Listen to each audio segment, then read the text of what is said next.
from the city that never sleeps. 17 miles from Madison Square Garden, New York City. It's America at Night with Rich Valdez, America's favorite late-night talk program, featuring interesting guests from around the world and calls from across America. And now, here is your host, Rich Valdez. Hi there, good evening, and what's up, America? I am Rich Valdez, Valdez with an S, at Rich Valdez on all the social media.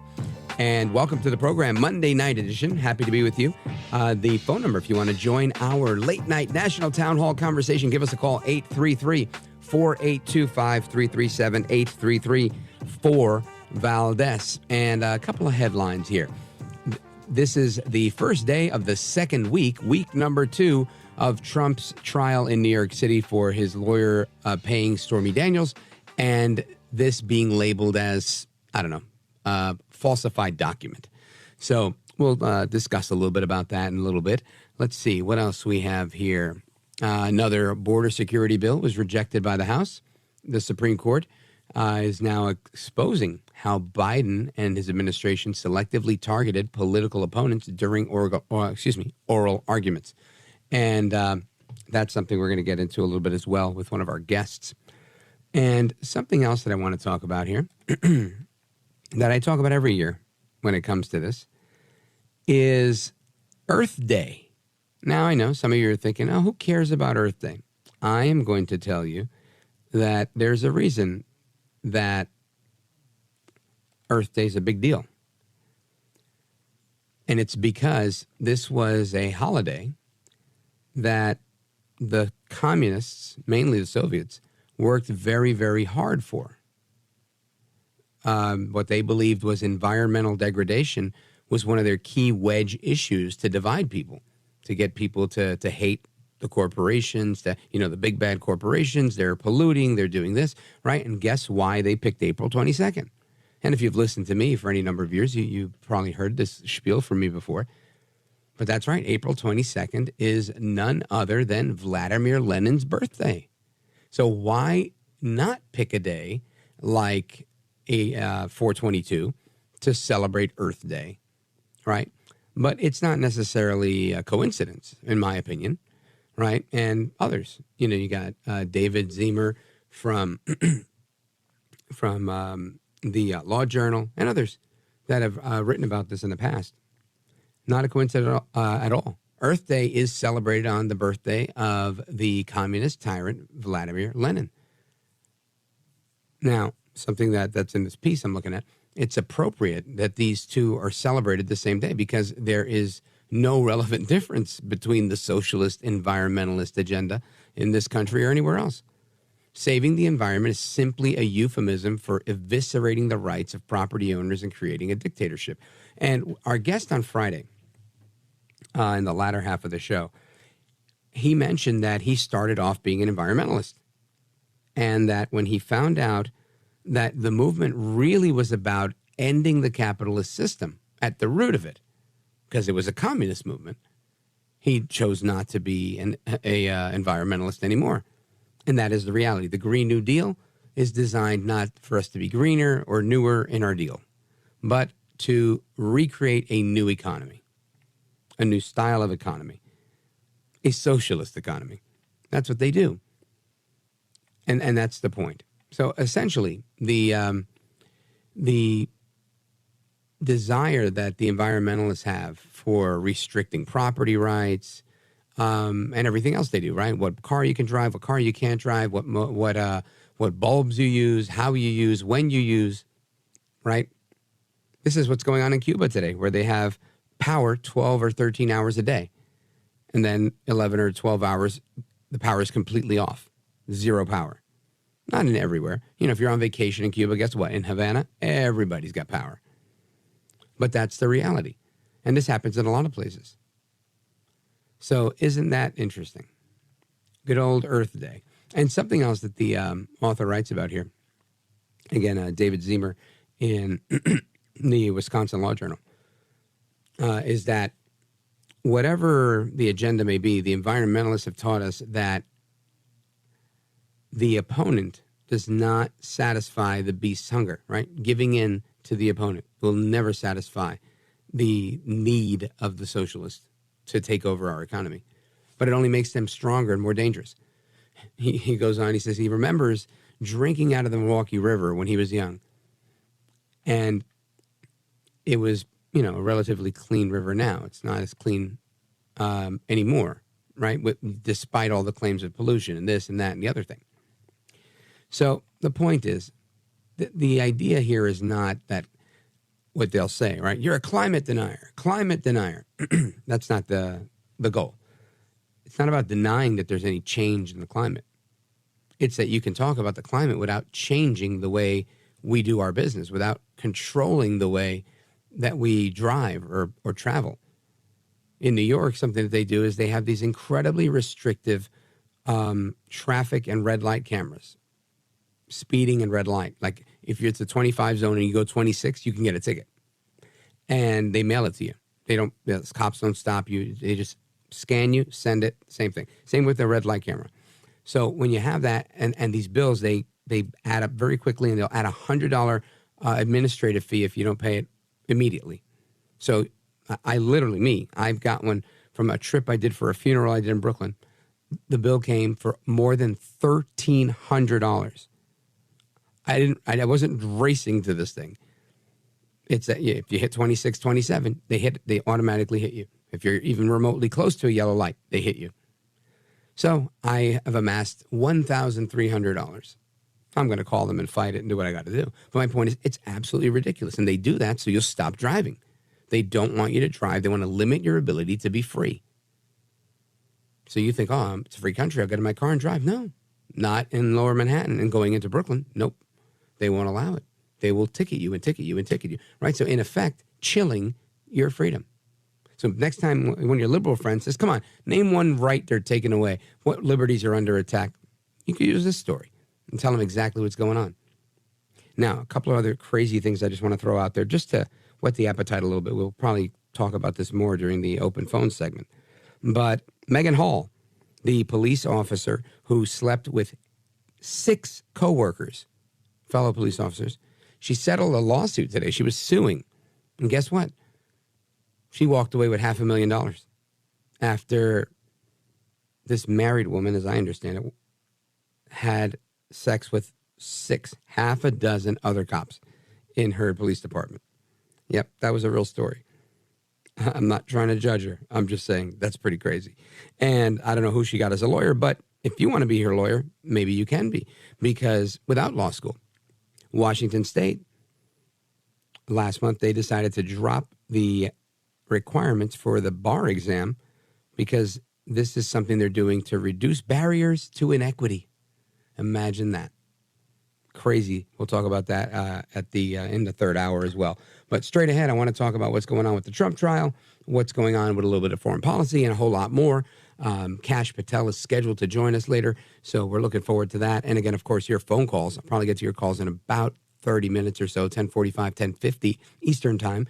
Phone number 833-482-5337, 833-4-VALDEZ. This is America at Night with Rich Valdez.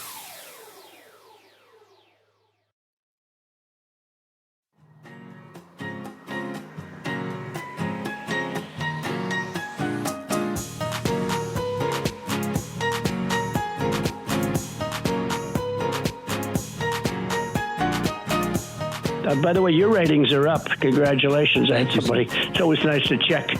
I like to see, even if they're friends, I like to see how are they doing. Are people listening, right? That's right. But you're doing great. America at Night with Rich Valdez. A legal expense. That's the exact term they used. Legal expense in the books. And another thing that wasn't even said was we never even deducted it as a tax deduction. So that takes a whole of answer. Most people want to deduct everything. We never even took it as a tax deduction. But they called the payment to a lawyer a legal expense in the books. They didn't call it construction. They didn't say you're building a building. It called a payment to a lawyer because, as you know, Cohn is a lawyer, represented a lot of people over the years. Now, I'm not the only one. And wasn't very good in a lot of ways in terms of his representation. But he represented a lot of people. But he puts in an invoice or whatever, a bill, and they pay and they call it a legal expense. I got indicted for that. What else would you call it? Actually, nobody's been able to say what you're supposed to call it. If a lawyer puts in a bill or an invoice and you pay the bill and in the book, it's a little line. That's a very small little line. I don't know if you can even write more than 2 words. It's not like you can tell a life story. They marked it down to a legal expense. This is what I got indicted over. And, of course, that's former President Donald Trump, Donaldus Magnus El Trompito, the 45th president of these United States, explaining that he got indicted over a legal expense. And what's interesting is, that's obviously something we knew. But what I didn't know was something that I read today, that Michael Avenatti has been talking with Trump's legal team, and he's saying that likely that this should never have happened, right? That Trump should not have been indicted over this, which I think is a pretty interesting revelation coming from Michael Avenatti, and the fact that he'd be, for the sake of getting some camera time, willing to testify for Donald Trump. I think it's just crazy. I don't even know if I believe it. But let us have some discussion about the Trump trial with someone who's from Trump world, who served in the Trump administration as the chief of staff to the Department of Justice, the Secretary of Defense, and the author of Government Gangsters. He was also National Security Advisor to the House Intel Committee, one of the chief investigators there, former federal prosecutor. He's been on this show a couple of times, and he's always knocking it out of the park. Kash Patel, welcome back. Hey, it's great to be with you this evening. Thank you. You bet. So let's talk a little bit about what happened today in court, what you think of this trial. I know a lot of people thought none of these cases would go to trial before Election Day, but here we are in week number 2 of this trial. What do you think comes down the pipe? Well, basically what you're seeing on ultimate display is the two-tier system of justice. It's not a right-wing conspiracy. It's not crazy person chatter talk anymore. You're seeing a completely weaponized system of justice from the federal government onto the state government and the Biden administration pulling all the levers for political purposes. And now we're able to show through Donald Trump's unjust prosecution here that this is a reality. As President Trump stated, this is not a hush money case. There is no crime here. His secretary paid his lawyer a legal expense, and they recorded it as such in the book. That is not a crime. What Alvin Bragg is trying to do is make up a crime, blow through the statute of limitations, and then charge President Trump 36 times over so as to make it sound like it's really awful and bad. And what I think Americans are learning is that what President Trump has been saying the whole time, they're after you, he's just in the way. Now more people just get it. Yeah, I think that's 100% right. Now, what do you know, if anything at all, about this Michael Avenatti saying he's, all of a sudden changed teams here and he thinks he should be helping the Trump team? Well, look, I don't know Michael Avenatti, and I don't speak for the Trump defense team, but Michael Avenatti is a 2-time convicted federal convict, convicted of lying, swindling money, and being an extortionist, and basically going on CNN where they allowed him to perpetuate his lies for years on end. Who's probably just looking for a modicum of media time and some relevance. But the fact that Michael Avenatti is even saying Trump shouldn't be charged probably should tell the legal world or the media pundits something in and of itself. I bet you he's not getting another interview on CNN, though. Yeah, I bet. Now, let me ask you, Kash, because I think this is interesting. I hear a lot of people that have both, practitioners like yourself, have experience in the legal world, and even academics like Jonathan Turley that, are opining on this, and they're saying this case should not have happened. It's an embarrassment. The whole thing is ridiculous. And I hear it a lot from a lot of people. So my question is, how do you pull off something like that where, everybody thinks it's nuts except for the people pulling it off? Simple. You have the deep state, the government gangsters, whether they're in Washington or New York or Florida or where have you, they all operate together. There are no coincidences in government, especially when it comes to taking on Donald Trump. These people have a rigged jury pool, a rigged courtroom, a rigged judge, and a rigged prosecution's office, who have all promised to do one thing no matter what: keep Donald Trump off the campaign trail, kneecap Donald Trump so that Joe Biden has a chance of winning this next election. They all agree on that, and they've also agreed to discard due process, the Constitution, and the law. The most ironic thing to me as a former federal public defender is, hey, we're all the lefties that are now okay with the selective application of due process so long as the target is Donald Trump or his supporters. It is the utter height of hypocrisy, and it's also the probably saddest state of constitutional lawfare we will ever see in our republic. And when Donald Trump wins, he will be vindicated, and we will reform the judicial system and get rid of these corrupt jackals of justice. I love that. Let's talk about what those reforms look like, because it's a fear of mine, right? I'm thinking if you come after Trump, who's got billions of dollars and assets and power, and he knows people, and he's everybody's friend up until a few years ago when he ran for president, and if you can go after that guy, man, you could railroad me in a heartbeat. How do we prevent that from happening to everybody else?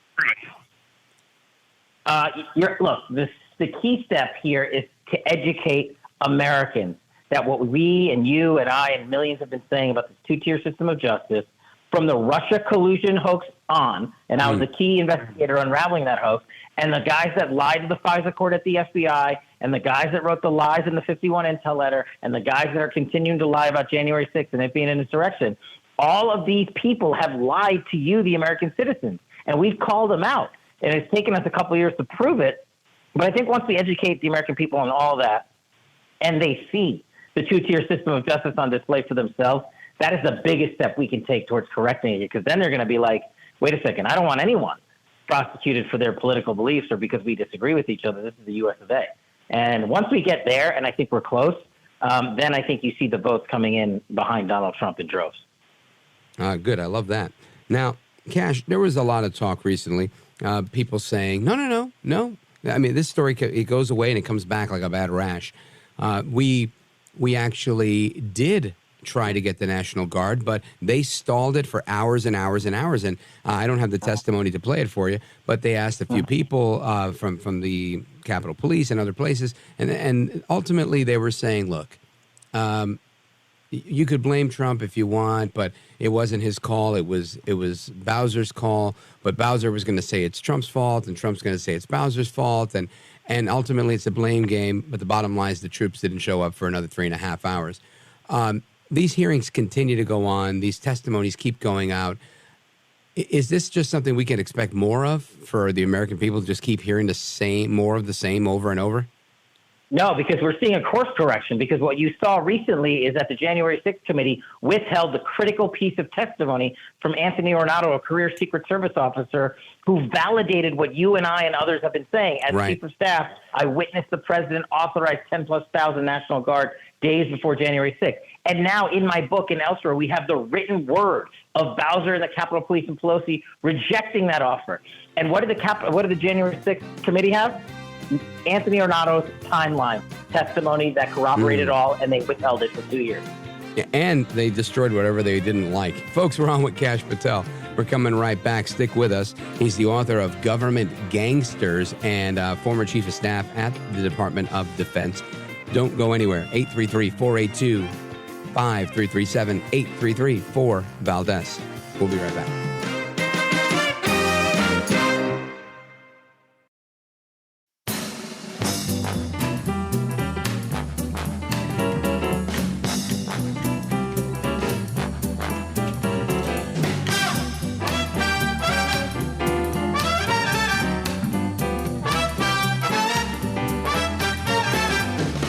Mr. Call Screener, who is a budding radio star, by the way.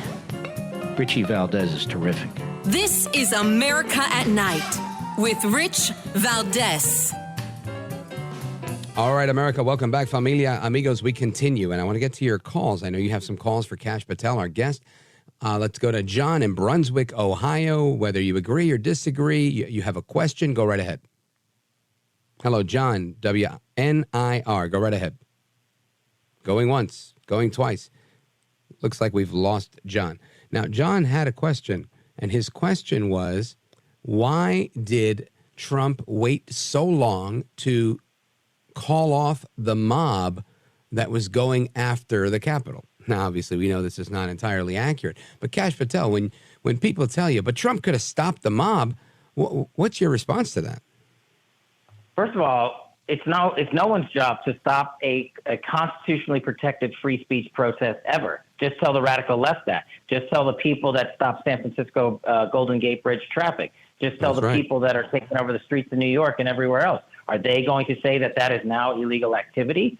And secondly, this is a perfect example of the media's disinformation campaign. Mm-hmm. Donald Trump did, in fact, go out there and did in writing and publicly state to go peacefully and calmly, and did call everybody to not have violence. There's actually a tweet about it. But I remember seeing a tweet, and then I remember seeing a video subsequently saying peace and the peacefully and patriotically let your voices be heard. So I find it so interesting that the American people, A, aren't as inquisitive as they ought to be, but B, they just kind of bought it hook, line, and sinker when they were fed this line of crap by the January 6th committee. Yeah, and that's what I'm talking about. We're winning these disinformation campaigns with the truth, whether it's Russiagate, whether it's 51 Intel Letter, whether it's January 6th, and whether it's what's coming next. People are saying, wait a second, you lied to us not once, not twice, not thrice, but 4, 5, 6, 7 times to rig a presidential election and rob us of the one thing that we cherish here, the truth. And people are starting to wake up to that. And that's why I think we're now on the advantage. Yeah, I agree with that 100%. Now, Kash, I have a clip of audio I want to play for you of Speaker Mike Johnson. Listen to this. As I've said many times, I don't walk around this building being worried about a motion to vacate. I have to do my job. We did. I've done here what I believe to be the right thing, and that is to allow the House to work its will. And as I've said, you do the right thing and you let the chips fall where they may. I will continue to do that. Now, Kash Patel, I hear that and I think to myself, look, I'm not trying to get rid of Speaker Mike Johnson, but I do think we need to stop spending yesterday. And I think we owe some protection to Ukraine. We've made that deal with them in the past, but we also can't put the cart before the horse, and we have to keep America first. How do we handle all this, and what do you think? How do you think the Speaker's handling it? You know, I think when Speaker Johnson took over, Republicans and moderates and conservatives thought we had a voice that when he said something, that would mean he would follow through on that course of action. And Speaker Johnson is the one that said that he would not pass any sort of foreign funding spending bill without border security. And now we see that Speaker Johnson has tragically violated his word to the American people. And this is why everyone in America mostly dislikes the swamp. And this is not a personal attack on Mike Johnson. I know him to be a good man. But he bent the knee to the defense industrial complex, and he committed himself to the will of the Democrats. And in my opinion, the defense of this country and veterans and teachers and first responders come first. And when all of those guys are taken care of, including our children, and we got leftover money, I got no problem giving it overseas. I worked half my career overseas, and we got allies and friends all over the place. But when leadership in your party violates the word that they made to you, this is why we struggle so much with relying on anything Washington does. And this is why we have the result we do have with Ukraine. I agree. Now, how do you fix that? Do you need to get a popular president that can enthuse this speaker or another to take the reins and become a man of his word? Or do we have to reelect a bunch of new people, like another Tea Party revolution? What's the answer to eliminating some of the swamp-like behavior and eliminating our rhino problem? Well, I think you've seen the answer is Donald Trump, because how many individuals has Donald Trump retired, rhinos I'm talking, not Democrats, rhinos, from Congress, from the U.S. House of Representatives and from Senate? How many people aren't running again because they know that Donald Trump has endorsed candidates in their districts? Donald Trump on Truth Social is something like 217-0 on endorsements. But this type of change can't happen overnight. That's not what our founding fathers meant when they created the Republic and our Constitution. You have to do it slowly over time. And while it might be painful, that's the way to go. So, yes, we need Donald Trump back in office, and we need better conservative warriors in the House of Representatives and the United States Senate. And we need to hold people to account. Government has been held to the least amount of accountability when they have been corrupt and violated the laws than any other faction of the United States. And that, to me, is an iconic tragedy. And that, to me, is why Americans are so ticked off Nobody from the FBI and DOJ went to prison for breaking the law and illegally surveilling American citizens, including the president's campaign. That is why people see the United States Congress and they are just apoplectic about the results of them lining their own pockets for their lobbyists in the defense industrial complex. Meanwhile, we're giving no aid to East Palestine and nothing to shut down the CCP, killing our children coming in from the border. And we just need a wholesale change for that to happen. Yeah, I agree with that. It's kind of like from your lips to God's ears, right? We need to make it happen. And it's like you said, bigger than Trump. It doesn't happen overnight. And it's one of those things. It's like you got to take one step at a time. And I'm happy to take the first step. I'm so skeptical or just jaded that we're going to get to the second or third step where we actually see meaningful change. Hopefully, we're on the right track. Now, let me run this story by you. This is an interesting one, Kash. Washington State dropped their bar exam requirements last month to reduce the barriers and inequities to becoming a lawyer for people of color. So people like you and me. And this is fascinating, right? The Washington State Supreme Court ruled that prospective lawyers will not have to take the traditional bar exam to receive their license. Students will be able to bypass this and get certified through alternative licensing methods. And they're saying they're doing this, to promote diversity, equity, and inclusion. Is this the end of the legal system, or is this some magical help that we've needed all along? No, this is a continued destruction of service and professionalism. We've seen it in the Biden administration. We've seen what putting up DEI and white race does to border security, what it does to the DOD and the IC. We now have 2 more world wars and 13 brave Americans dead in Afghanistan because Biden cares more about the color of your skin than the skill set of your position. And look, each state should be able to decide what they want to do based on their own merits. But they shouldn't base it on, we're going to just make it easier because we want more minorities to succeed. I'm a minority. You're a minority. I didn't hand out a card that said, hey, we're going to put you at the top because you're brown. I want to go out there and earn it like any other American has the right to do. That's the right I want for everybody. And I think Washington State just made itself weaker. And they'll make themselves a butterfly of the propagandist left. But in reality, they've only hurt the professionals that'll go through their legal system in the years to come. Kash Patel, author of Government Gangsters. We're coming right back with him. And when we come back, Kash, I want another legal scenario. This time, a former attorney general has some interesting things to say about the 2024 election. I want you to hear that when we come back. Folks, we're with Kash Patel. Don't go anywhere.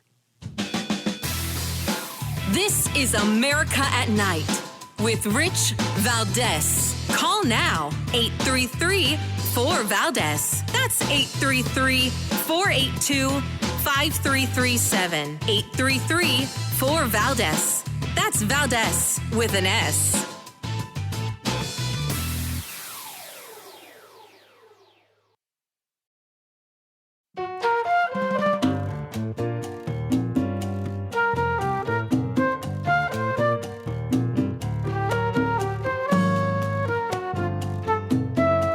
The best guests, the best opinions. This is America at Night with Rich Valdez. And I also know you've been asked many times, you've had your disagreements with former president. He's the presumptive nominee. We assume he will be the nominee. Will you support him in 2024? Well, I've said all along, given 2 bad choices, I think it's my duty to pick the person I think would do the least harm to the country. And in my mind, that's I will vote the Republican ticket. I will support the Republican ticket. I think the real danger to the country, the real danger to democracy, as I say, is the progressive agenda. And while Trump, and I said Trump may be playing Russian roulette, but continuation of the Biden administration is national suicide, in my opinion.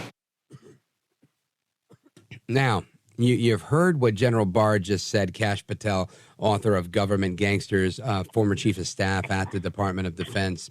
And what are your thoughts on what he had to say? Well, of course, Donald Trump's the best choice. And Attorney General Barr is a perfect example of a government gangster. Actually, maybe I'll send him a signed copy of my book and he can finally understand why his egomaniacal behavior is the reason that people distrust government. It's not Donald Trump. It's because of folks like you in the deep state who refuse to have DOJ and FBI held accountable under your watch when you had the opportunity to bring these cases and charges, and you locked in with the rest of them. And now you're coming out there trying to save face and say you're going to vote for Donald Trump. Of course he is. He put you in office as the AG. You accepted that position willingly. Nobody forced you to do it. And he spent his entire career since trashing the president because President Trump was right about the corruption at DOJ and Bill Barr's failure to expose it. I guess he still has one brain cell left because he's going to not vote for Biden. But, I really wouldn't follow Bill Barr into any room, let alone an election booth. All right, Kash Patel, stick with me. We've got Bill in Pittsburgh, Pennsylvania, listening on KDKA on the East Coast, has a question. Go right ahead, Bill, quickly. Hi, Rich. Hey. Kash. Hey, man, this is an honor. Hey, I want to ask you a question. Are you available? I really don't know, what you're doing right now. I don't even know what I'm doing. Get to the question, Bill. But, okay, are you available to be, if Trump would pick you, can you be vice president of this country? Thank you, Bill. Listen, my job is thanks for your question, is to get President Trump elected. And that's the number one mission right now. If we don't get him elected, it doesn't matter who's going to slot into where. And I think the only position that matters right now is that President Trump is running for president, and he'll choose a great VP when it's time. Now, Kash, I have another question for you, a follow-up to that. There was some rumor that you're on the short list for AG should Trump win in 2024. I saw that and I said, I know that guy. That guy's really good. Put it to bed or keep it alive. What do you say? No, look, listen, the only mission I have, it's the same thing. The only truth to anything I'm doing is that I'm busting my butt every day to make sure Donald Trump gets elected because his Agenda 47 is going to save this country. Anything after that, if there's any left and any time for conversation after Election Day, we'll take it up then, but I won't take them now. I think it does a disservice to the president, and more importantly, it does a disservice to the American people who need him back in office. I'm humbled that anyone would even consider that of me, but right now the mission is DJT. Yeah, I hear you. Don't take your eye off the ball just yet. And Aaron is in Groton, South Dakota, listening on KOFI out of Montana. And he's got a question. Quickly, Aaron, go right ahead. Hi, this might sound stupid, but can't some of us just put some of these clowns under citizens' arrest since they are violating the Constitution? Good question, Aaron. Kash? It's actually a very good question. And look, I'm not going to be the one to dole out legal advice because it differs from jurisdiction to jurisdiction. But what I tell people is who want to get involved, if people are breaking the laws in your community, then become involved in your community with your community sheriff's office, your community law enforcement, your community watch parties. You can do all those things based on the rules and laws in your separate districts and counties. And I encourage everybody to do so if you feel that people are breaking the law and getting away with it. And if people want to join your fight, Kash, is the website still fightwithkash.com? It is. There or the cashfoundation.com. We've turned it into a 501c3, so we've given away hundreds of thousands of dollars to whistleblowers, to veterans, to America First families. If you need help, go to the cashfoundation.com, submit a grant. It's a grant application. It's free. We've put up a scholarship and tuition assistance program. So we're really in it. It's not a political mission. We're here to help Americans because we have a voice. So check us out at thecashfoundation.com. And what's coming down the pipe for you, Kash Patel? I know you've got Government Gangsters, the book's doing well. You had the children's book before that, and you're doing all this work on behalf of the campaign. But what else do you have cooking? What else can we expect to hear from you? A cool announcement is that since Government Gangsters became a bestseller, we made it into a film, and the film is releasing next month, courtesy of a partnership with War Room Studios. We are going to be releasing the movie Government Gangsters later next month, and we are going to be coming to a theater near you, and maybe we'll do a fun opening event with you. I got a place for you right in New York City if you want to do a screening. Let's go to the heart of the line. I love it. With a view of the Statue of Liberty. Beautiful. Load up on Government Gangsters. We need everybody's help to take them down. This is a fight for our democracy and our republic. Everybody load up on the book and come check out the movie next month. Go to governmentgangsters.com for info. Outstanding. Well, I'm really happy to hear that, Kash. That's a message people need to hear. Whatever we can do to support you, you let us know. It's not a problem at all. Folks, Kash Patel, author of Government Gangsters, former DOD Chief of Staff, former National Security Advisor to the House Intel Committee. He was the main investigator when Nunes was chairman. Then Chairman Nunes was putting together the infamous Nunes memo. And you've been there every step of the way, Kash. Keep fighting, brother. Godspeed. Hey, thank you, my friend. Have a great night. You too. All right, folks, we continue with your calls and more straight ahead. Don't go anywhere. This is America at Night with Rich Valdez. Call now, 833-4-VALDEZ. That's 833-482-5337. 833-4-VALDEZ. That's Valdez with an S.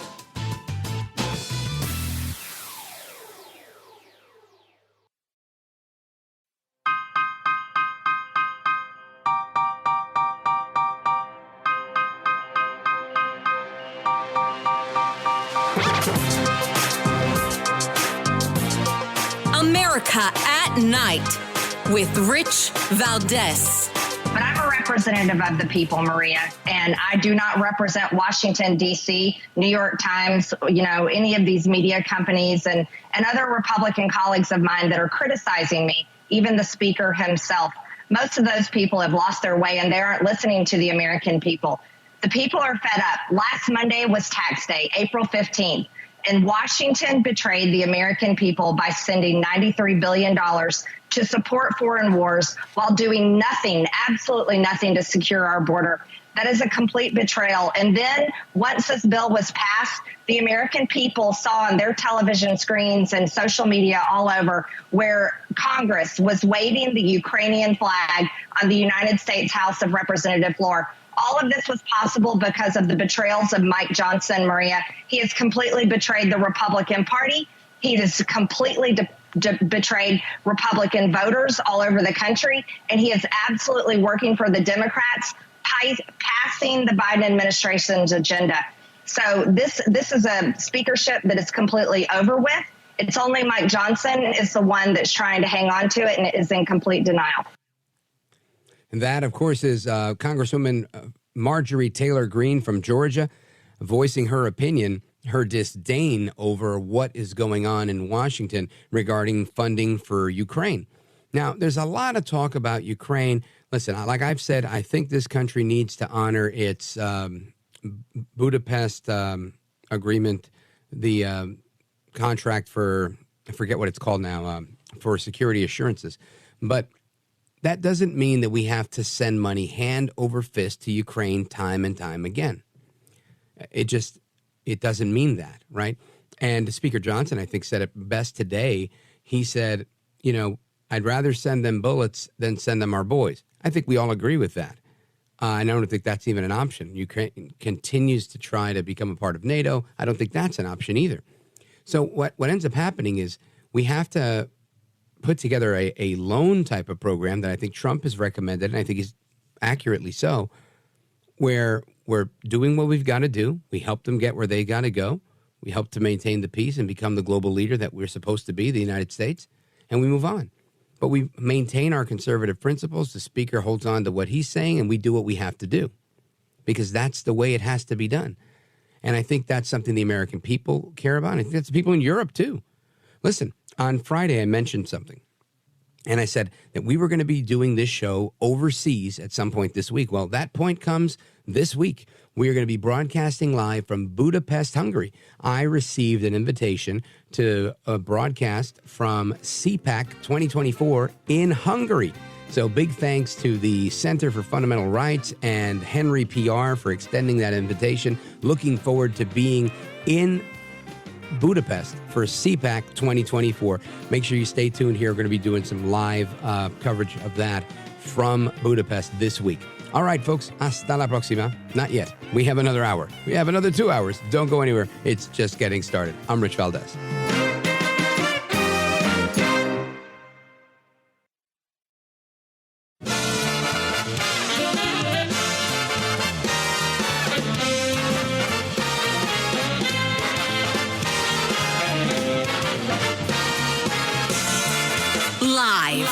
from the city that never sleeps. 17 miles from Madison Square Garden, New York City. It's America at Night with Rich Valdez, America's favorite late night talk program, featuring interesting guests from around the world and calls from across America. And now, here is your host, Rich Valdez.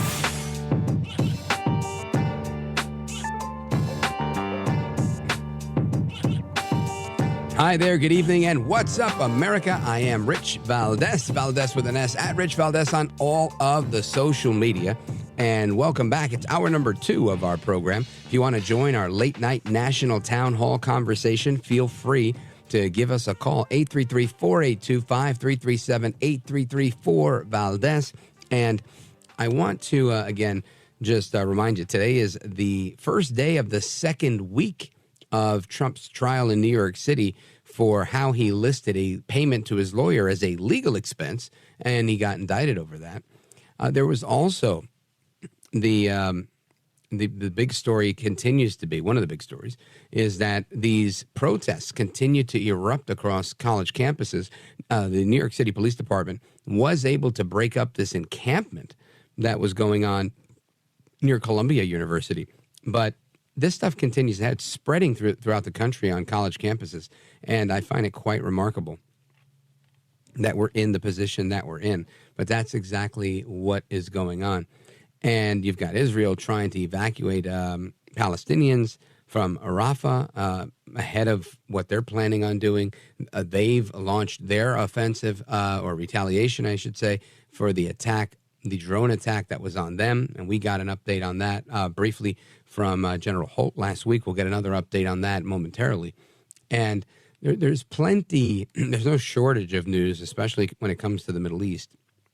But I just want to remind you about the attack that occurred in the wee hours of the end of last week, where Israel, again, retaliated against Iran. Listen to this. 2 U.S. officials now confirmed that an Israeli missile was launched into Iran. That strike follows Iran's unprecedented retaliatory drone and missile attack against Israel last weekend. Prime Minister of Israel, Benjamin Netanyahu, had vowed to respond. Several commercial flights are now being diverted away from western Iran. Iranian state TV reports a loud noise was heard near the Isfahan airport in the central part of the country. The airport also serves as a major airbase for the Iranian military. So far, Iran's government has made no immediate comment. So, again, that was the report at the end of last week. Before I signed off for the weekend on Friday, I had given some of that information. And I said we're going to have an update from General Holt this week, and we do. I want to get to that, as well as, what we expect to continue out of the Middle East. General Blaine Holt, welcome back, sir. Oh, it's good to be with you, and so much happening. It's an amazing set of days we're living in right now. It really is. You can barely take a weekend off. So let's dig into this. Obviously, there was one strike, then from the Israelis at the embassy or whatnot, and then the Iranians come back saying, you killed our guy, the general, blah blah blah. They're very upset about this, and they strike back with the drones, the Iron Dome, and the other defenses. The 3-tiered layers that you eloquently described to us worked and protected Israel. And now Netanyahu says, hey, I'm back, and we're going to get you back. And they have retaliated to their retaliation and hit Iran proper, which, again, is relatively new, right? This is not something that is typically done. Right. Usually fight through proxy. So take it from there. Yeah, so what we had is an absolute strategic masterstroke by Israel. Everybody concerned that Israel was going to take up arms. We didn't know how severe the strike would be. It was not that severe, but it was meaningful. They hit approximately 25 targets, many in Iran, including Isfahan, where the command and control and leadership was, air bases, some of the bases near these nuclear sites, and in Iraq and Syria. But They did not hit them at the level of veracity that would indicate that they were out for all-out war with Iran. What they proved, and this is where 5D chess comes in, and via a great air campaign, they proved that they could hold any target in Iran at risk at any time, and that their air defenses would be helpless in any case. And then they also proved to the Iranians and to Washington that they're not beholden to the Biden administration, that the Iranians had calculated that they won't do anything unless they have the green light from Washington. That's not the case. The other part was they used an age-old military tenet, which was the element of surprise. They said, "Oh, we probably won't even do anything till after Passover." So on about 5 different levels, they proved dominance. They reestablished deterrence in the region and sent messages all over the place in the right direction. I dare say that the Middle East is in a better position than it was before they attacked. Wow. And I guess that matters, right? It's kind of like, if you grew up with a lot of siblings, and, you'd fight with your siblings. And, one of your parents would come in and, do whatever it was. Your mom's death stare, your dad maybe snapping his belt, whatever it was, right? And, that kind of calmed every tension in any region. It was like, all right, stop. Yeah. We're killing each other, but they're about to kill us, so just relax. And it seems like this, there's finally an adult in the room saying, all right, enough's enough. And I haven't heard, other than Iran saying, we'll get you back, we're going after your nuclear targets. But that seemed a little excessive to me. Do you think I'm wrong? What's your thought on that? No, while the situation is still very dangerous, you have to wonder where the Iranian confidence for any of these adventures came in the first place. But so far, Moscow and Beijing have been relatively quiet. So no grand pronouncements of support. The Arab world certainly surrounding itself and aligning itself to Israel. That's courtesy of the Abraham Accords from the previous administration. And so Iran is now quite strategically isolated, except for China would love to keep doing oil business with them. And it's not lost on China or Russia that Israel could have completely wiped out their oil fields and taken them out of the oil business. They didn't do it. So they, again, deterrence does work, strategy works, leadership works, and that's what we saw out of Israel. And sending the message to D.C. and the academics in the Oval Office, we're not going to play your game. We're going to defend Israel aggressively, smartly, with agility, and now we're going to get back after Rafah. We're going to do that responsibly, and then we're going to get after Hezbollah, who must feel orphaned. No question about that. Yeah, you're saying they don't have the ability to kind of be as swift as Israel's been, because they're kind of running out of options. Yeah, they're absolutely running out of options. And, that first strike on General Zaidi in the building that Iran claimed was a consulate, that basically knocked out a bunch of terror cells, and it knocked out that general and 7 other generals and took out their supply chains to Hezbollah. So if you're Nasrallah, yeah, they're firing rockets into northern Israel, but he's got to wonder how much of a backer and what kind of friend do I have in Iran, and am I just going to end up becoming another Hamas? Here's the spoiler alert. Yes, he is. Yes, they are. Outstanding analysis, General. I want you to stick with us. I want to dig into this a little bit more. Folks, we're on with retired General Blaine Holt, former deputy representative for the United States to NATO, and just all-around great guy, pilot.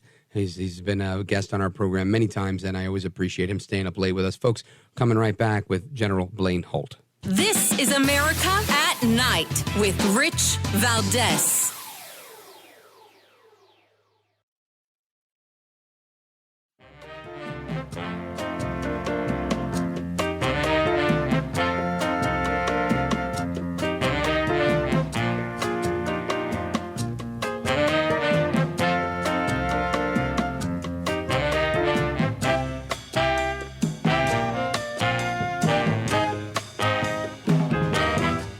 This is America. This is Night. This is Rich Valdez. Now, you were one of the 37 who voted against the funding for Israel. Tell me more. Tell me why. I mean, why? And was that a high number or a low number in your view? It was a high number. It was a hard vote. I mean, look, this was a stance against a blank check to Netanyahu and offensive weapons unconditionally while he's talking about going into Rafah when we know more women and children are going to die. And the reason that you had people like Jamie Raskin, Lloyd Doggett, myself, who have voted for Israel aid year after year and voted for Iron Dome, take this stand is that we wanted to make it clear that there has to be a change in strategy and no more famine and suffering in Gaza. That is Representative Ro Khanna from wherever he's from, California, I think. And he was on with ABC News making that statement. General Holt, you hear Ro Khanna, his statement here, and Democrats don't want to help fund Israel. We know that Republicans don't want to fund Ukraine, right? Everybody has somebody they don't want to fund. And I think you have to, in my opinion, you have to look at these things as who do we owe something to? Who is our ally? Who do we have a memorandum of security assurances with, right? How do we have to conduct ourselves accordingly? And I feel like the Biden administration misses the mark on this time and again. What say you? Yeah, the Democrats, Ro Khanna, they don't know what they're talking about. And I just want to be very direct and blunt about that because they're drawing their numbers on these so-called atrocities from the IDF, from the Hamas Ministry of Health. That's ridiculous. You're going to get nothing but lies there and trumped up numbers. Are there horrific instances in any war? Yes. But I would remind everybody that without October 7th, and the rapes and the burning of children and the killing, the indiscriminate killing, none of this would happen. None of this would be occurring right now. The other part is they don't want to vote for the funding for Israel. Well, in some ways, I agree with that funding package being errant because $6 billion of the $16 billion is to go to NGOs that support Hamas. So the strategy here is they're all oriented on 16 electoral votes in Michigan, and they're oriented on all these college campuses where they are pro-Hamas, rooting for people who think it's okay to burn babies and rape them. Unbelievable. And, speaking of these college campuses, and not just Michigan, but all over the place, you've got people just consistently going to these rallies that they're having on college campuses that are kind of anti-Jewish, anti-Semitic, pro. I haven't seen too much pro-Hamas, but there is some pro-Hamas for sure, and usually wrapped in the guise of pro-Palestine. But ultimately, and it gets contentious on both sides. I realize that, but I see all of this happening, and the whole thing is just bizarre to me that we're allowing this to happen. Right? You've got these people that are in effect supporting what we just talked about, supporting the burning of the babies, supporting going into somebody else's country and raping their women. And I, in good conscience, I can't justify that. Some people tell me, well, the thing is, these people have been occupying their territory for, all right, listen, let's just say that's true. Go occupy their territory, right? Go do something similar. Don't go rape and burn a small baby. I mean, it's just crazy what happened on October 7th. So, when it comes to me, I'm like, hey, do what you got to do. I mean, how else do you fight an evil of that kind other than with brute force? Yeah, on multiple occasions, the Palestinian people have been offered self-rule and a two-state solution, which is what the Democrats that's a hill they're willing to die on, regardless of the politics on the ground in Israel or not. But what Israel's not going to do is take a look at October 7th and reward anybody with their own state. And then to get back to brass tacks here in the United States, you've got these young ones who fall into one of two camps. They're either brainwashed and they believe the dogma and the rhetoric, and we're part of the anti-establishment and we're going to go off of that. But when they scream river to the sea, they're either brainwashed or they're actually pulling for the genocide of Israel. And I'll to be quite honest with you, I can assure you these universities haven't taught them how to name what river, what sea. Most of them couldn't even do that. But what this also means, and now let me be serious, is these things happening on college campuses can actually spill over into violence and violent protests in our country. And for these college universities to kowtow to this, to allow their professors to foment this, it's very dangerous because it doesn't have to limit itself to the walls of the university.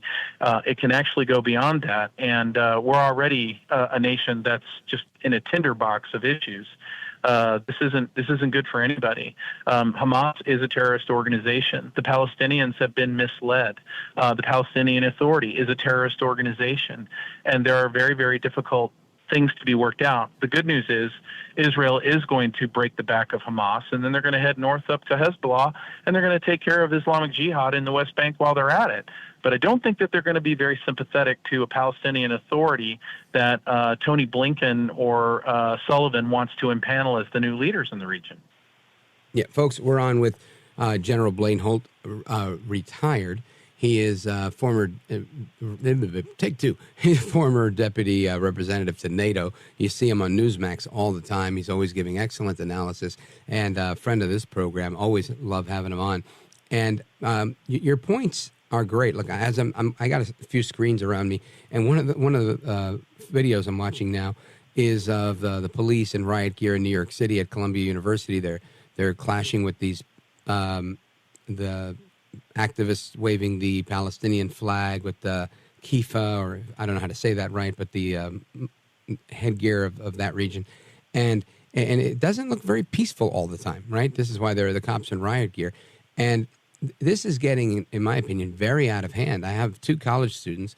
One of my kids goes to Liberty University, so she's kind of inoculated from that. But great school. my other kid, yeah, it is a great school. And my other daughter's at the local community college, and she's not. And she, and she's a very open-minded girl that wants to hear every side of the story, but hears all of the different stories when she's at school. And she was telling me today there was a lot of conflict, where there were folks on the Jewish side that were counter-protesting. There were folks on the Palestinian side that were initially protesting. And again, this is not at Columbia University. I'm talking about happening across the river where I live in Bergen County, New Jersey. And it just goes to show you this stuff is spreading. It is spreading, and it's everywhere. And like I said, when you have counter-protests showing up, they're tired of it, right? They're tired of it. They don't want to hear any more of it. I almost got run off the road the other day. I was sharing that story with 4 young men with Palestinian flag on their car and the headgear stuff, and very aggressive. They were very aggressive with the people on the road. And then when they got to me, literally almost ran me off the road. And it was just, I'm thinking to myself, this is terrorism, right? You're terrorizing the people on the road. This is not protest. This is not peaceful. And here we have this, seems like the genesis of it this week is Columbia University. And you have members of Congress showing up there as well. So when we come back, I'm going to play you a clip of audio of, I'm going to say, on this program, I call AOC my least favorite congresswoman from the Bronx and Queens. But among my least favorite congresswomen is another one. And she's infamous for saying some people did something. And she was involved in one of these protests, and I want to play this clip of audio so that you could hear what's happening. And she's got members of her own family that are now taking to the media to defend her and her actions, saying that she's actually being targeted. So we're going to hear that on the way back. Folks, again, we're on with retired Air Force General Blaine Holt. You've seen him on Newsmax. You've heard him on this program many times. Restore-liberty.org is his website. Make sure you check that out. And we're coming right back with General Blaine Holt. Don't go anywhere. I'm Rich Valdez.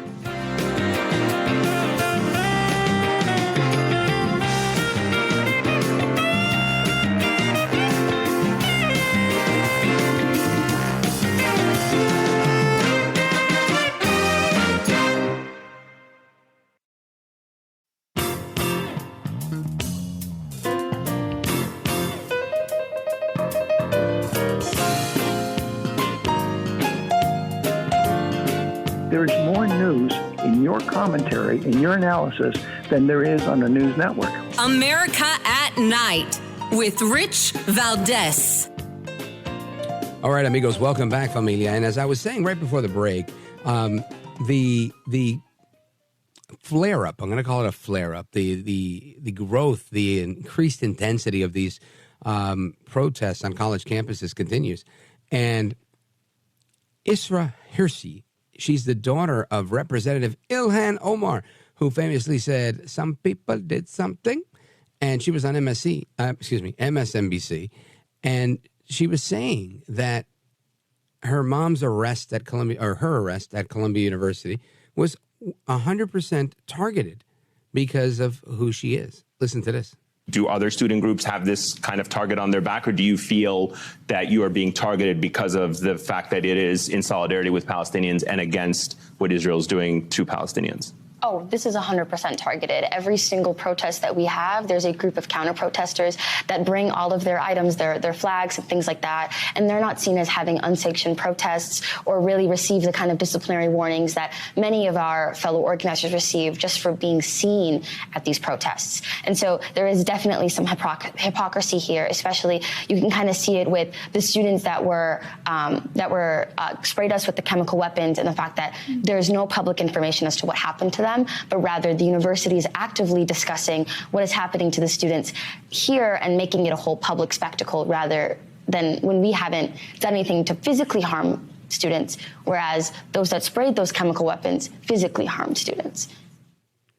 That is a very circuitous and very long statement from Isra Hersey. She's the daughter of Representative Ilhan Omar. She was on MSNBC discussing her arrest at Columbia University. And she says she was 100% targeted because this is hypocrisy. Blaine Holt, what say you, sir? I think it's funny because Ilhan Omar, the very controversial congresswoman, has a daughter who aspired to be a Columbia student. What an amazing coincidence! What a legacy of excellence! Small world. So sounds like targeting us all over the place. But the problem is that these students feel quite comfortable in a very anti-Semitic environment. And my question is, I don't care if you're Columbia or Yale or a state school. It doesn't matter to me because I don't believe in elitism in this country. I believe in meritocracies. So my question is, if anti-Semitism is happening and it's actually encouraged by the faculty and the administration, why are our federal tax dollars going there? Why do we have to pay for that? And I could care less that their name is Columbia. They can fall under their own weight. Quite honestly, I have seen less a stellar performance out of the Ivy Leagues when you look at all the controversy, especially in the realm of anti-Semitism at Harvard. We see Yale cropping up today. So why do they deserve our federal tax dollars when they're sitting on endowments that are multi-billion dollars, and yet this could be the seed corn that could be violent protests that would spawn across our nation? Right, and I think in many ways we're starting to see the beginnings of that if we're not careful in how we react to it and respond. General Blaine Holt, you are a gentleman, a scholar, and a patriot. I want to thank you for being here tonight. Oh, it really is always a pleasure, always insightful conversation. Godspeed to you, and I hope to see you very soon. Absolutely. Take care. Have a great night. You bet. All right, folks, we continue. Now, something I wanted to discuss with our next guest is something that I think is of import, very important. And the reason it's important is because we have already had a Declaration of Independence, right? But Barry Hinckley, he says we need a re-Declaration of Independence. And I thought that was very interesting because one would think if we're already independent, why do we have to redeclare this independence? But then it dawned on me, maybe we do need to redeclare it. Maybe those words are falling on deaf ears. And maybe we need to have a better understanding of what is actually going on in our constitutional republic and remind the American people that it's we the people that are in charge of this republic. So I want to welcome our next guest, Barry Hinckley. He is the primary drafter of something called the Re-Declaration of Independence. He ran for the Senate in Rhode Island, and he's an entrepreneur, and he's our guest right now. Barry Hinckley, welcome to the program, sir. Great to be with you, Rich. My pleasure. Thank you for being here. Now, let's talk a little bit about this Re-Declaration of Independence. I think people hear it and they're probably like, what is that all about? Tell us. Well, I think Jefferson pointed out, I mean, our founders were geniuses, let's face it. I mean, they created the Absolutely. best operating system, in human history. I mean, more people from more backgrounds have found more success than any other time or place in human history because of the foundation our founders laid out. And Jefferson obviously had a heavy hand in the Declaration of Independence, as everyone knows, a student of the game. And he did say that, every single generation will have to fight for liberty because we will lose it if we don't. Reagan reiterated it. And so this was my attempt with some friends, a couple of friends I went to high school with, and some friends, some military friends I met along the way, to redeclare our independence because Washington's way out of control. They need to be reined in. Yeah, I think that's very true. And I was just talking about that a little while ago with Kash Patel. And we were talking about Speaker Johnson and how, he seems to have all his ducks in a row and say all the right things. And for the most part, he's done the right thing. But on occasion, most recently, he's kind of gone back on his word, and he seems to have kind of caved to some pressure from the swamp. And when Washington doesn't do the will of the people, but does the will of other Washingtonians, I think that is when we see our government running amok. And that's just one example. But what are some of the other examples that kind of drove you to write this redeclaration? Well, the primary example is the consolidation of power that our founders warned us against. They designed us as a constitutional republic because they knew that centralized power always becomes corrupt, and Washington, D.C. is corrupt. And I wrote this with my friends because I see the reflections in Washington, D.C. of the British Empire and what they're doing to the early Americans over here in the colonies. So, it's history repeating itself. We're expressing it in modern terms, and we list out 10 tenets in our Redeclaration of Independence, and they're the same but different.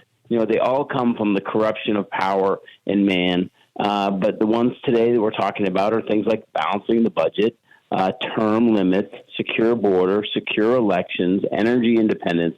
And one that means a lot to me, having grown up in a manufacturing family, is leveling the playing field for American labor and American producers.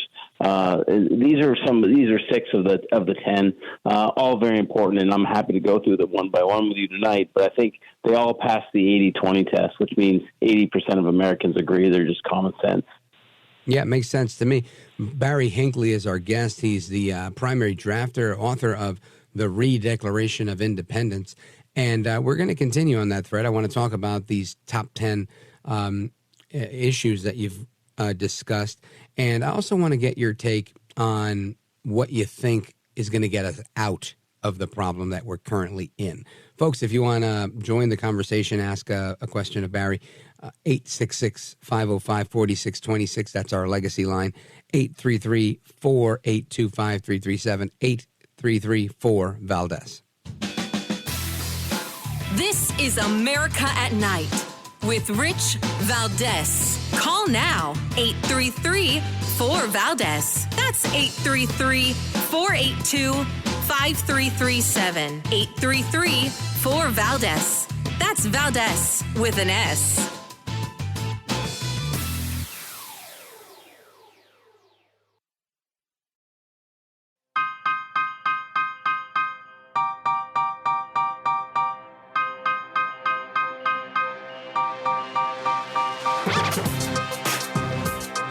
Well, thank you, Rich, and thank you for everything. I know you very well, and I listen, but I have a lot of people that listen, and they love your show, and I appreciate it very much. America at Night with Rich Valdez.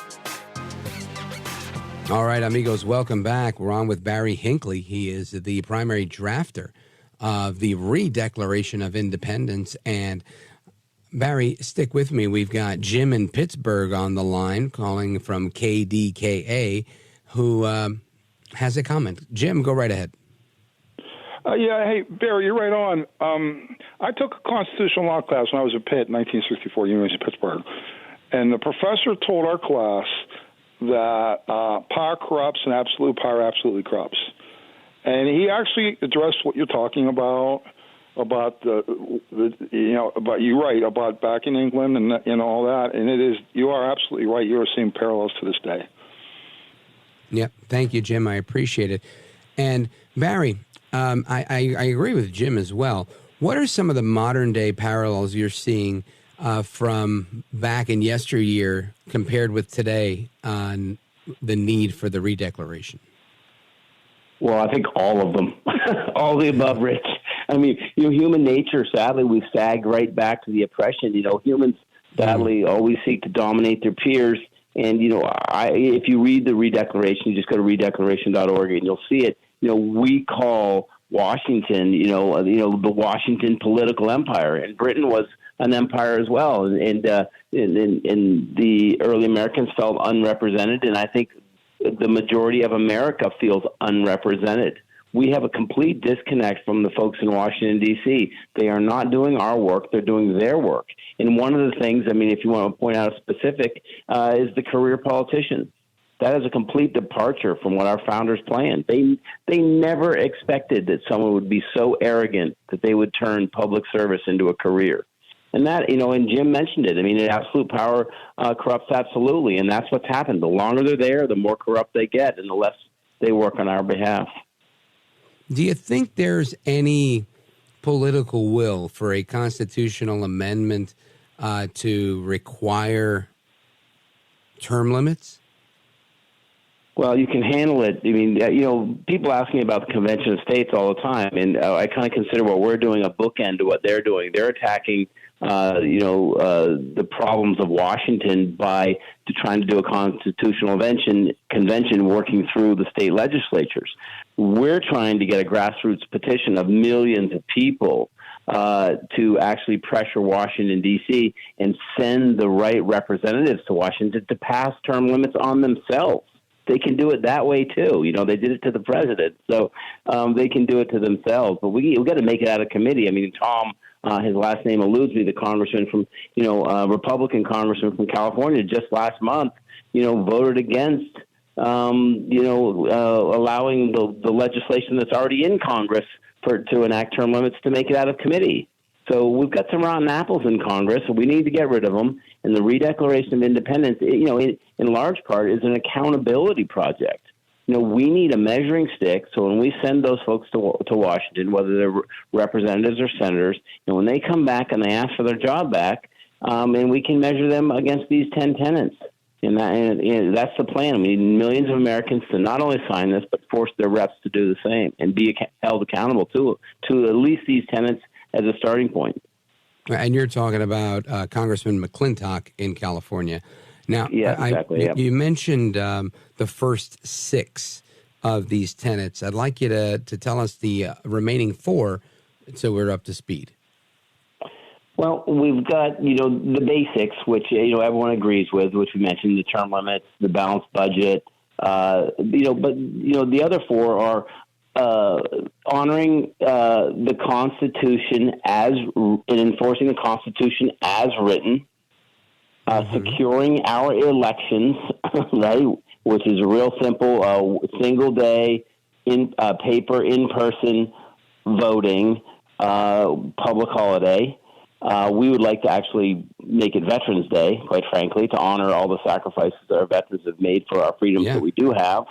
Border security, and leveling the playing field for American labor, and energy independence. And the last one is ending the Department of, actually 2 more, ending the Department of Education and ending political indoctrination in our military.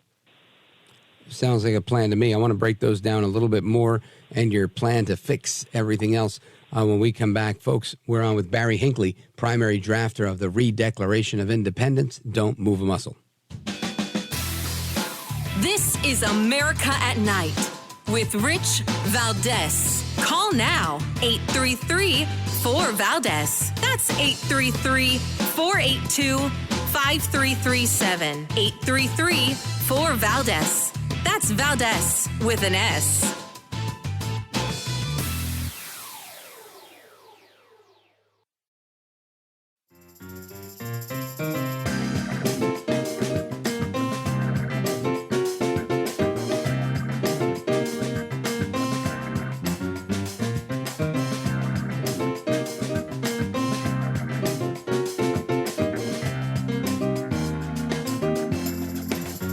Call now, 833-4-VALDEZ. That's 833-482-5337. 833-4-VALDEZ. That's Valdez with an S. All right, and to the phones we go. We continue our conversation with Barry Hinckley, the primary drafter of the Re-Declaration of Independence. And Justin is calling us from WCBC in Cumberland, Maryland. Justin, quickly, go right ahead.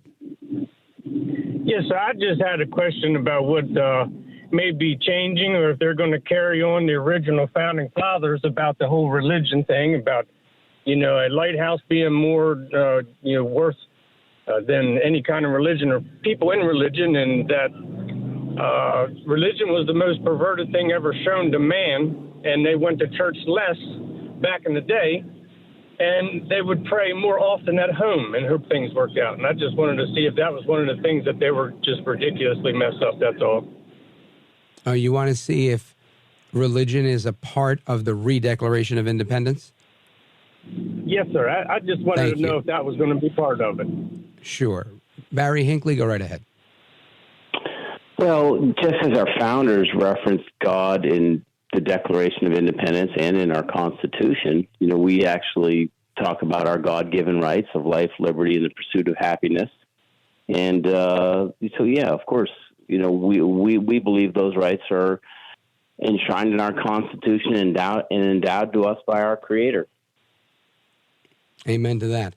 Yeah, and I believe that any figurative or real Re-Declaration of Independence, getting back to basics in America, is always going to include some modicum of faith. It just has to, because the founders created a system of government that was reliant upon a people that held virtue in high regard.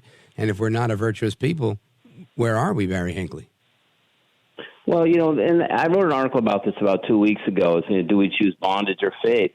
And the reality is, the reason the American experiment is the most experiment form of governance in human history is because for the first time, a group of men supported by some strong women took power from tyranny, the British tyranny, and instead of keeping it for themselves, they gave it back to the people. They gave it to we the people. That had never been done before, and only a group of people that are humble to God can do that. Otherwise, they just would have been power grabbing like every other group of men that took power from another group of men in previous history. That's why God, in our Declaration of Independence and the Constitution, is so important, because it was written by humble men.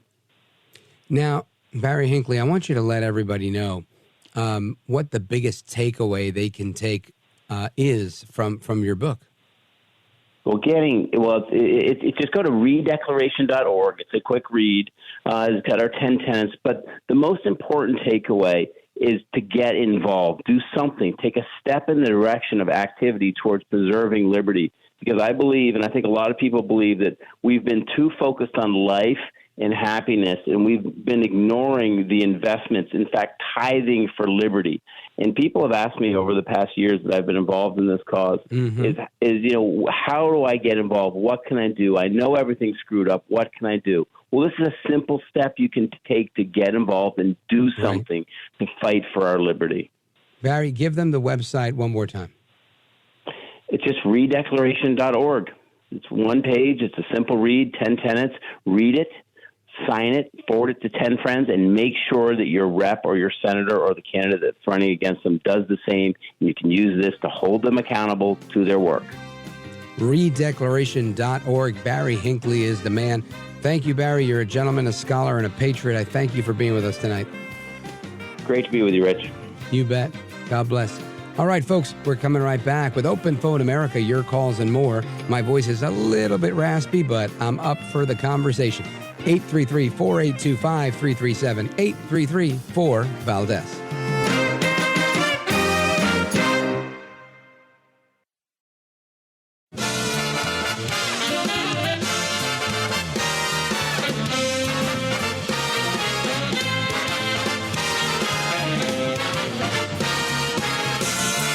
Live from the city that never sleeps.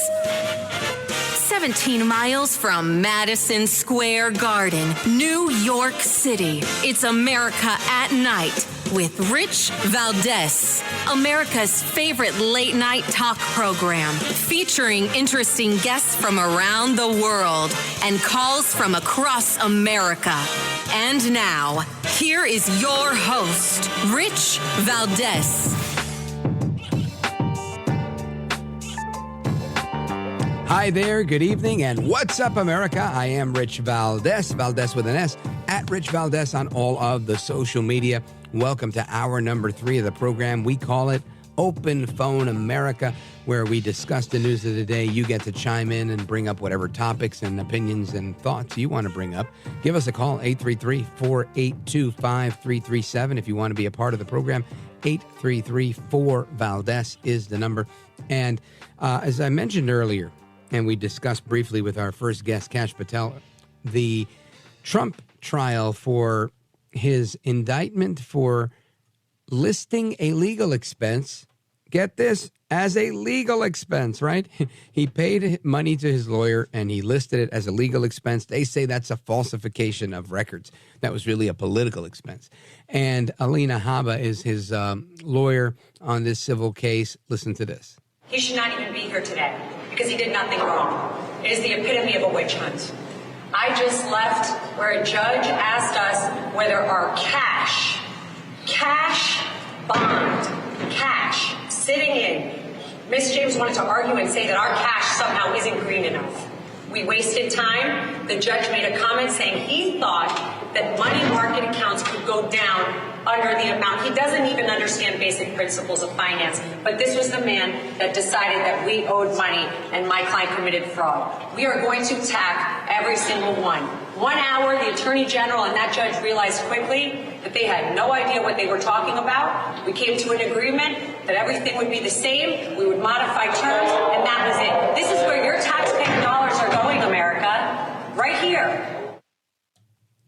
Kudos to Alina Habba for calling it out the way she sees it. Let me tell you, that is so shocking for, I think, a person who doesn't follow politics to hear. But for those who listen to the news and care about the politics of our country, we've been hearing this story for quite a while. But that's some nuance there, right? It's a different version of the same story. Your cash may not be green enough. And again, the argument she's making is that they thought that the money was being supported by a money market account, or that the bond agency was involved in that, or whatever the case is. The point is, if you put up cash, it's cash, right? And that's the bottom line. If I tell you I need $5 in cash, you give me $5. Whatever the value of that $5 is in whatever, which again, we don't have a gold-backed system. So $5 is $5. Whatever that buys you, it buys you. Now, you can go to the supermarket and say, look, I want to get $5 worth of groceries, and that's going to vary on what they charge per item and whatnot. But if a court tells you they want $5, $10, or $175 million in cash, and you give that to a bond company, and the bond company gives you the bond saying, yeah, we were holding their $175K, here's the bond. What argument do you have as a court? Doesn't matter if Trump loses his shirt on Wall Street or not. You have the cash. The bond company's holding the cash. Right? Isn't that how these things work? I mean, that's how I've always understood it to work. So excellent point by Alina Habba. And it just makes the case that they're really just here to put Trump in a bad spot. That's really it. And because they're not able to do it as effectively as they'd like to harm him, to harm his campaign, voila. You get all this confusion, all these crazy people that just walking into the court, just trying to make it anything other than what it really is. And those are my thoughts. I mean, let me know what you think. But I think this is absolute crazy town. Anyway, let's see. What else do we have here? That was the Trump trial. Then we have Joe Biden and the House rejecting another security bill. Now, Biden hasn't rejected it per se because it's not even going to get to him.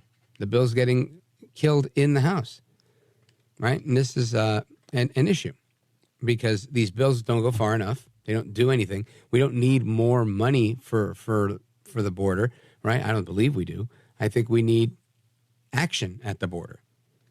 That's what I believe. So I think as long as we have these stalemates, we're not really going to get anywhere. This is my thought. And listen to this. This is from the Epoch Times. A vote under suspension of the rules. House voted 215 to 199 to block a border security bill. It was not considered under normal rules. It was required a 2/3 majority to pass. The bill was supported by all Republicans and was opposed by all but a handful of Democrats. 5 Democrats joined Republicans in supporting the bill. Good for them.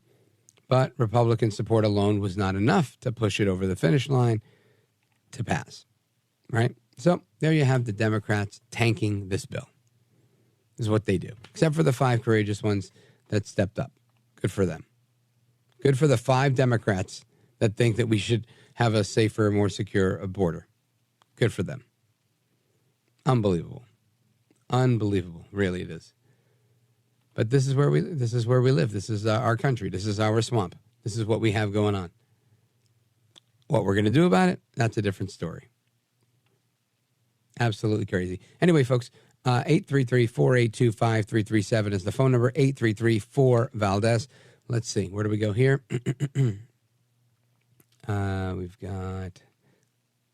who's first in line here? Let's go to Frank in Evergreen, KOFI, Montana. Go right ahead. Rich. Yeah, hey, I wanted to talk about November, our general election coming up. 1 month before that happens, there's going to be the movie The Joker by Joaquin Phoenix coming out. And in the past, Homeland Security and the FBI and National Guards have all warned about going to movies like this after that incident in Aurora, Colorado, near Denver. And they won't even play Batman movies or any of the sequels there anymore because of that. But it's, I think no one's talking about this right now. The rhinos and the liberals are not talking about this. And I suspect when chaos happens because of a movie like this, they're going to blame the guns, not the media. No, but it's the timing of it all. I think it's to disrupt the general elections, to keep fear on the streets. Interesting point. Look, I don't believe in. I believe that artists should have kind of free reign to imitate life, and if that's the theatrical genius that you have to make a movie of a certain type, then that's what you do. I don't want to stifle one person's free speech. However, I will say that we also don't want to incite violence and crazy things. There was a movie out not too long ago, not even the Joker movie, just some other movie that was dedicated to killing Trump, and it was and even a couple of years ago they had a similar effort like that. I mean, obviously these things you can't deny them because it's free speech. But you can encourage people to do the right thing, to be virtuous people, right? It's, I think, the difference between legal and ethical. Sometimes they're not the same, but they should be, right? We should be following the law, and we should be ethical. We should do the right thing. And unfortunately, we're not always doing the right thing.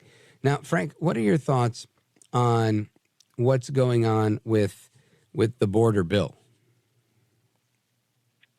I'm not totally happy with this at all. I think it's trying to force us into almost a bankruptcy to where we're at par with Canada and Mexico as far as currency goes. So it's a lose-lose situation. And you're saying the economy's taking a hit because of all the people coming through, right? Or am I not tracking? Okay, gotcha. Yeah, eventually. I can see that point. And I think we're also taking a big hit because of inflation, right? Inflation is killing us. And, of course, illegal immigration doesn't help inflation in any way because I think it hurts in the long run because your dollars are worth less and you're not getting as much. And voila, that's a recipe for disaster. Frank in Evergreen, Montana, thanks for your call and for the heads up on the movie and all that. We'll see how that plays out. I'm hoping that we're wrong on this and that people aren't inspired to do the wrong thing by watching The Joker. But we'll find out when that time comes. Frank and Evergreen, shout out to OFI. Folks, we're coming right back with the rest of your calls and more. Get the calls in now. We've got calls from Indiana, Maryland, Idaho, and more. Where's the coast at, right? Where's New York at? Where's California at? Oregon, Washington. Let's talk. 833-482-5337. Don't go anywhere.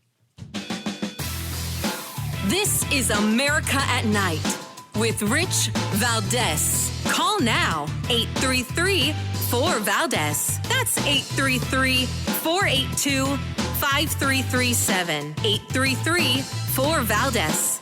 That's Valdez with an S.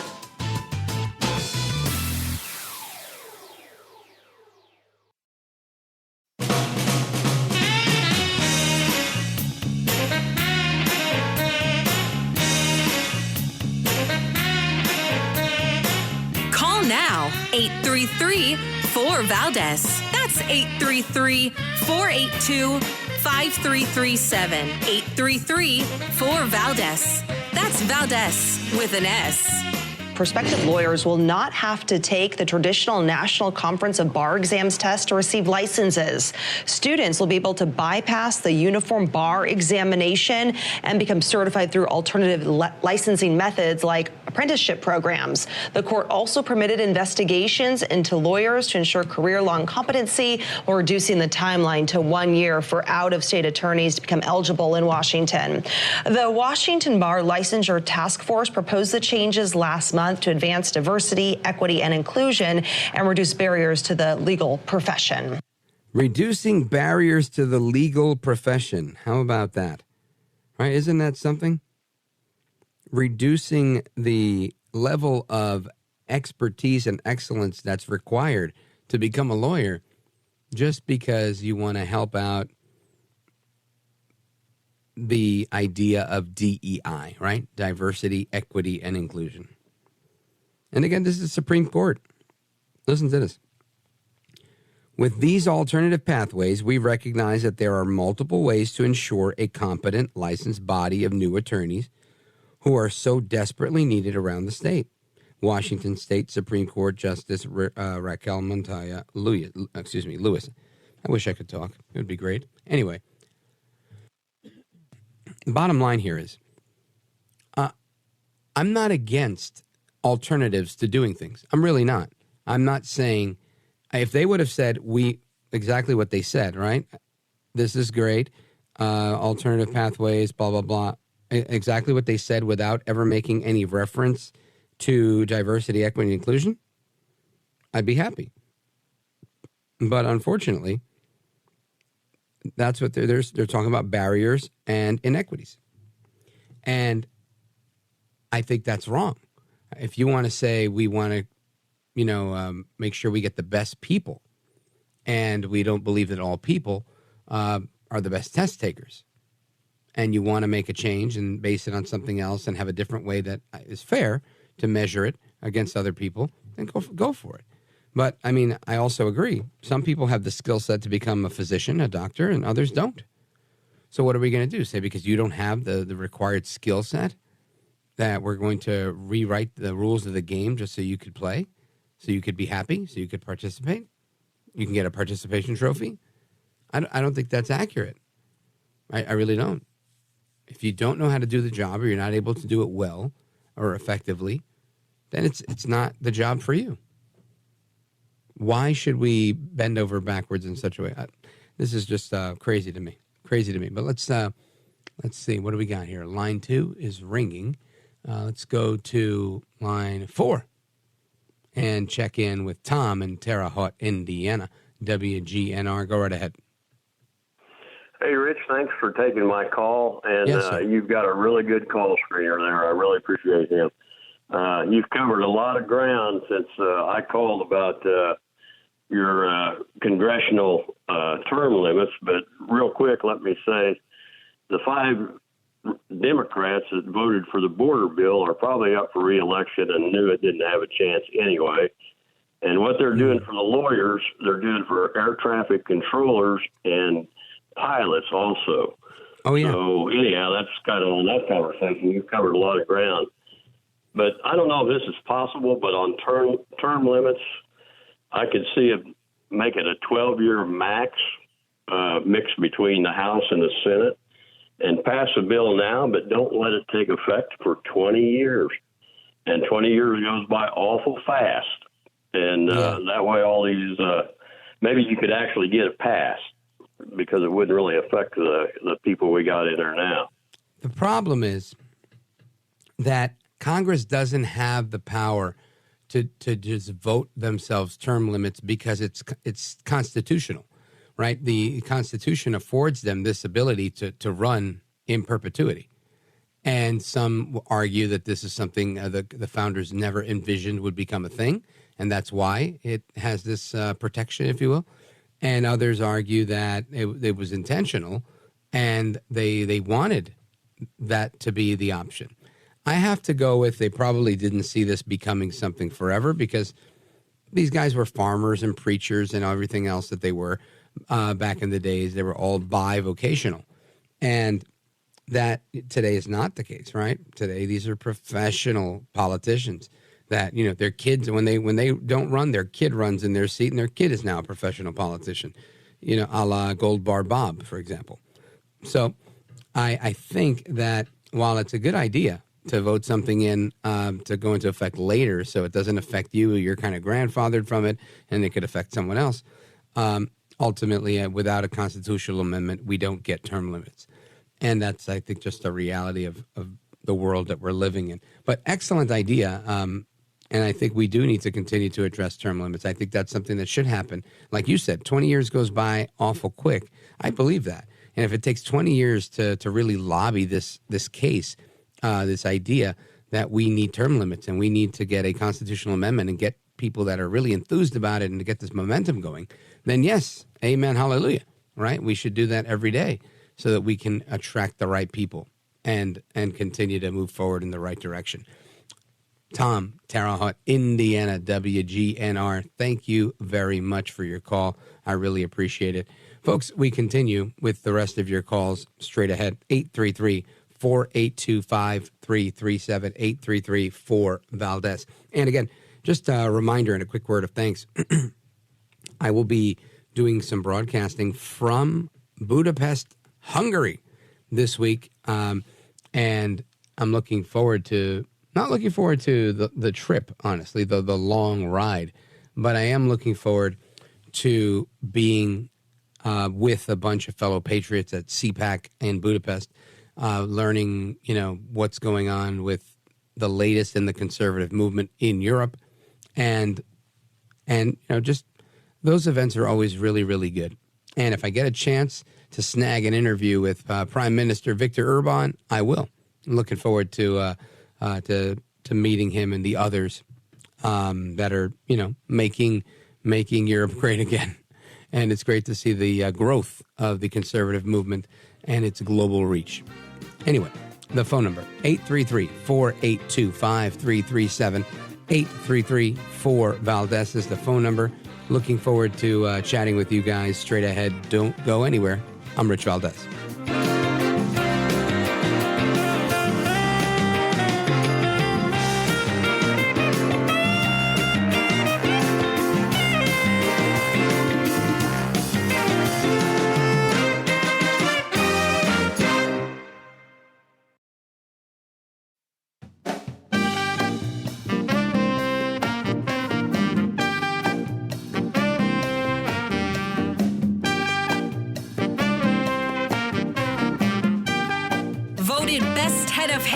Live late night radio 6 years in a row. It's Rich Valdez.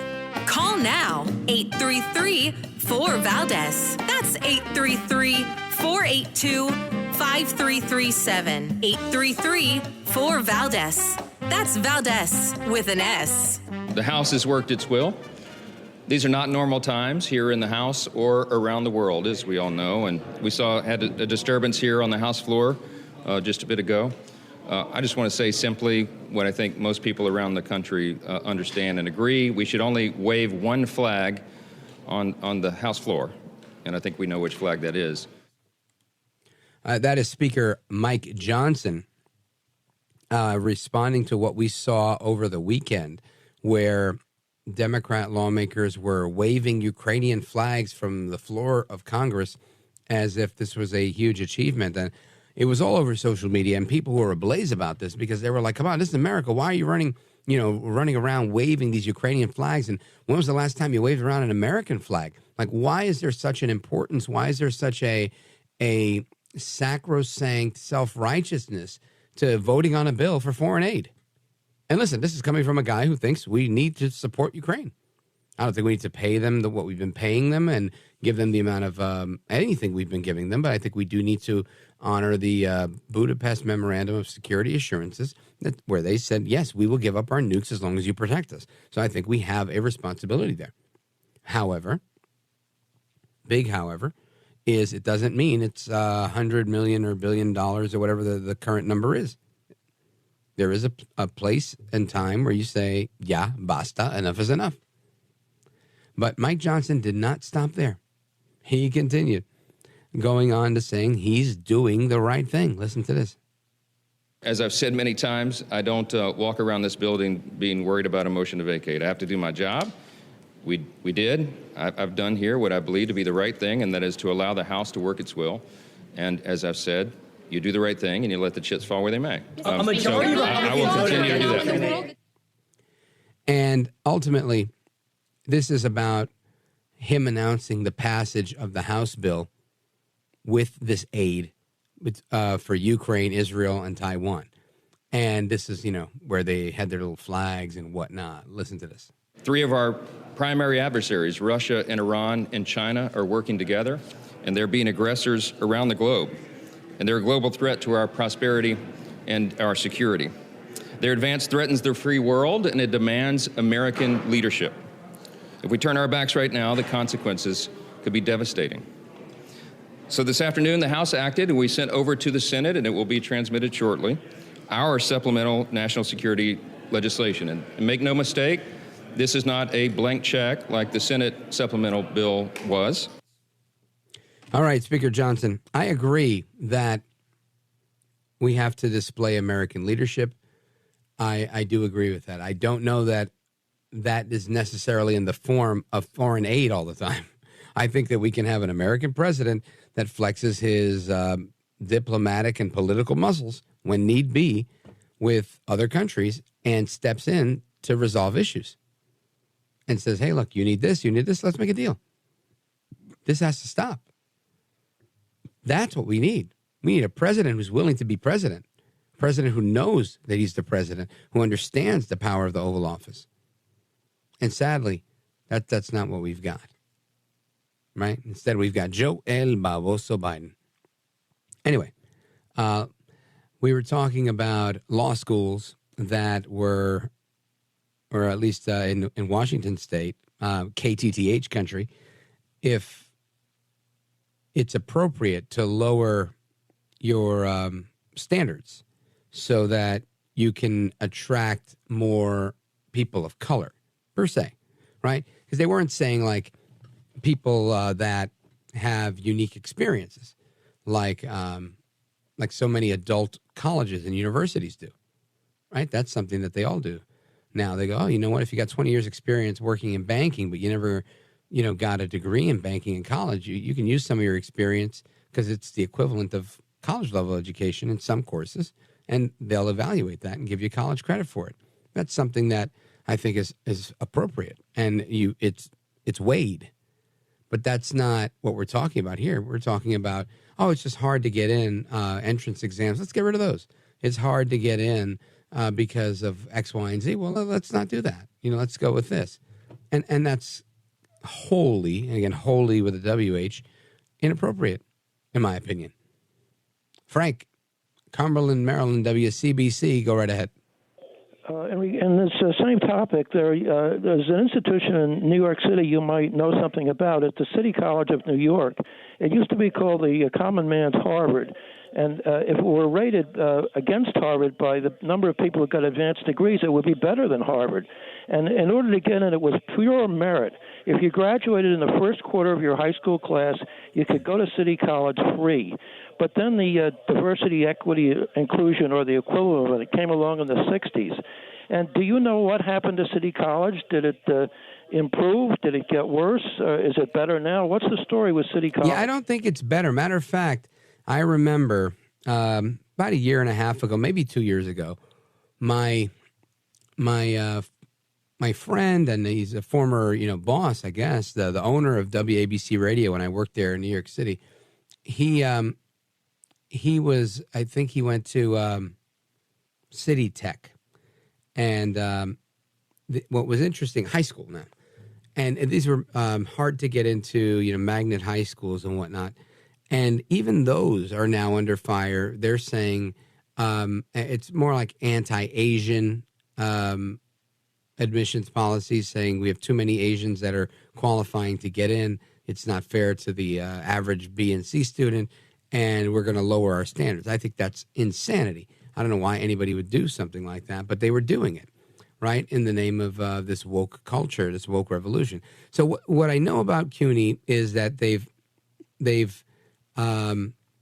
what I've seen is they've made it easier for adults that have college level experience to have an accelerated path to graduation. That's not very uncommon in a lot of schools. If you could use myself as an example. If I spent half a decade broadcasting on the radio, I probably know a little bit more about broadcasting, or at least as much as somebody who's taken a freshman or sophomore class of Intro to Broadcasting and Broadcasting 101 or 102, right? And that's kind of the measurement they use. But that's not based on race. That's based on professional acumen and one's ability to understand something. Now, when you start saying, oh, no, because this person is Hispanic, or because they're black, or because whatever or because they're Asian, we can't let them in, right? When you start using people's race to discriminate, I think that is incredibly bad. It's dangerous, it's wrong, and America suffers.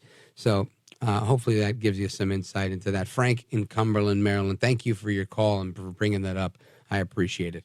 And let me see. We're going to take a quick pause here, come back to the rest of your calls. Don't go anywhere.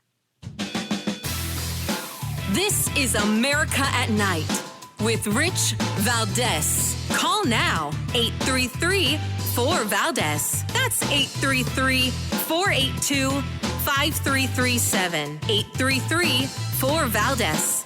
That's Valdez with an S.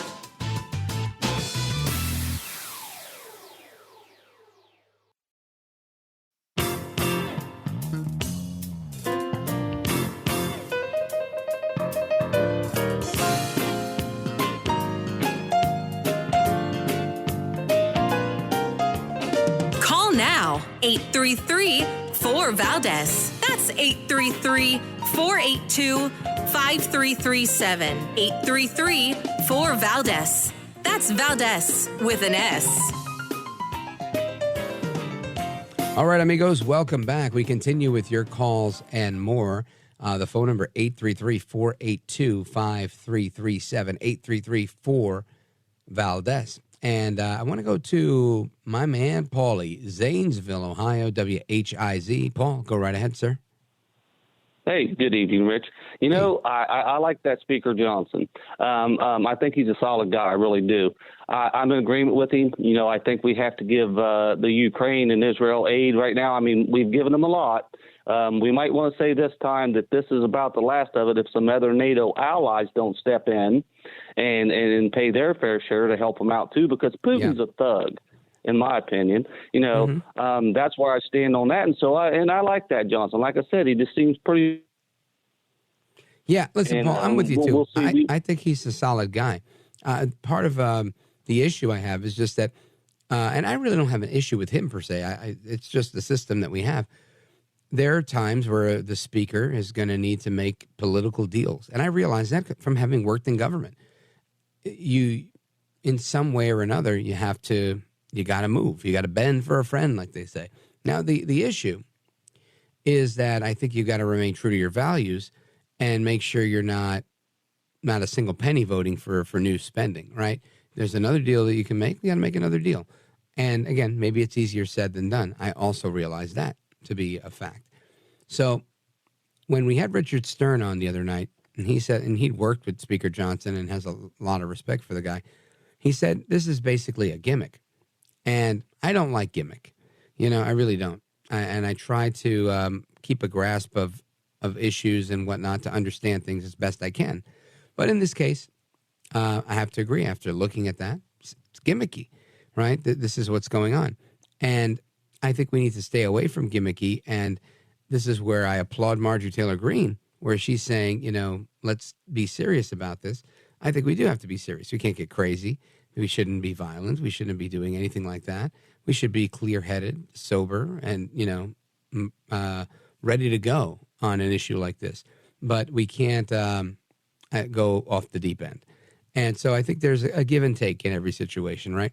And my personal opinion, I think with the right amount of pressure, the right amount of people checking the speaker, he's going to stick to his guns because that's what he has to do.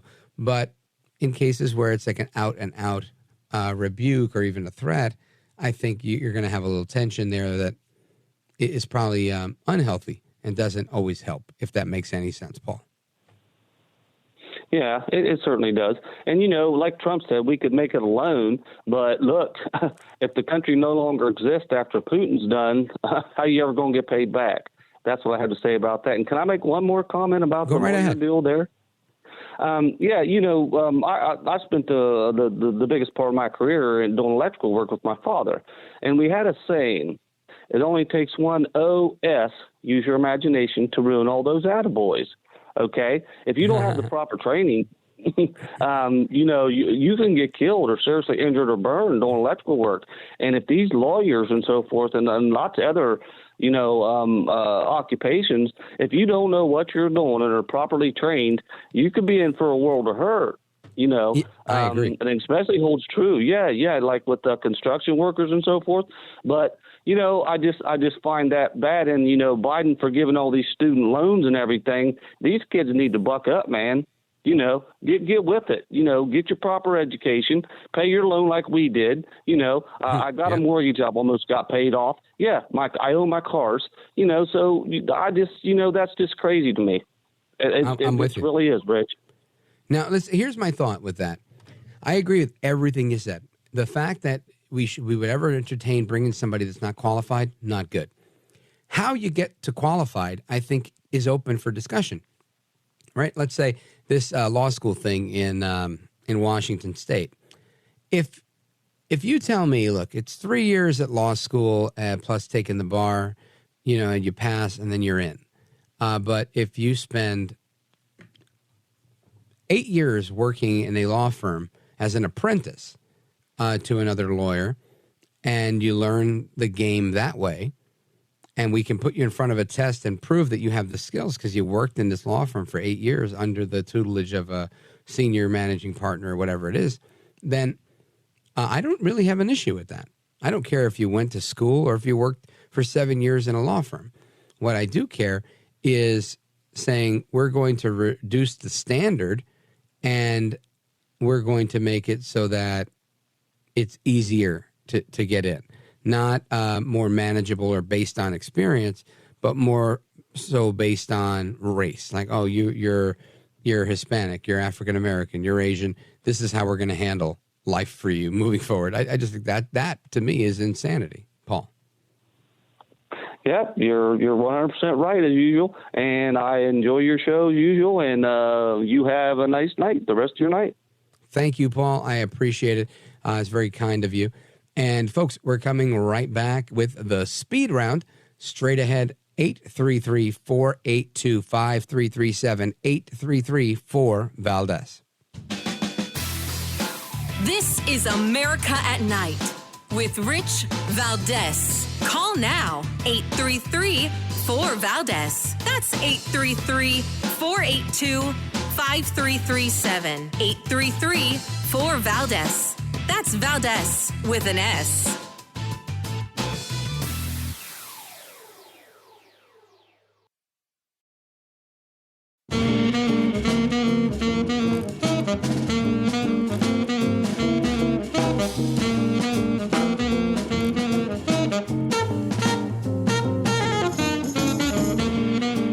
Rich Valdez, who again will do a fine job, and I know you'll enjoy listening to him. This is America at Night with Rich Valdez.